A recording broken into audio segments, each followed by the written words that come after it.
Deuxième façon de faire, on va utiliser une formule pour travailler notre distance entre un point et une droite. On fait attention parce que la droite est donnée sous cette forme-ci, ax plus by plus c égale à 0, et le point A, c'est du xa, ya.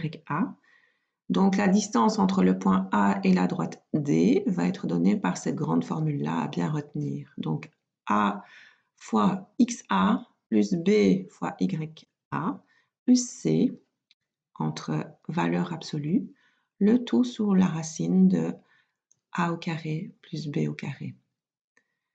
Donc, on va reprendre exactement le même exemple. Vous reconnaissez votre point, vous reconnaissez votre droite, mais on fait attention parce que la droite n'est pas donnée sous la bonne forme. Vous avez une droite sous la forme y égale, et là, on le veut sous la forme ax plus by plus c égale à 0. Donc, première chose, on remet d'abord sous la bonne forme.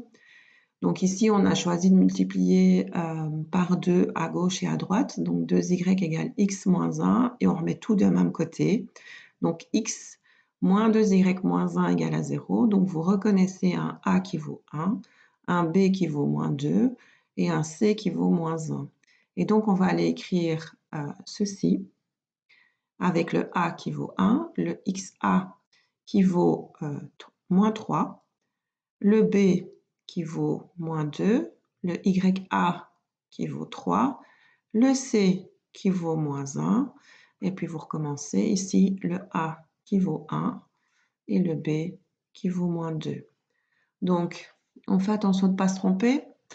Donc, avec tout ce qu'on a dit, on est arrivé à écrire cette formule-ci. Et alors, qu'est-ce que ça nous donne? Il nous suffit de calculer. Donc, moins 3, moins 6, moins 1 dans la valeur absolue. Et ici 1 plus 4 sous la racine.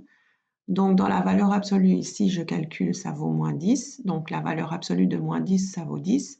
Et ici sous la racine, ça vaut 5.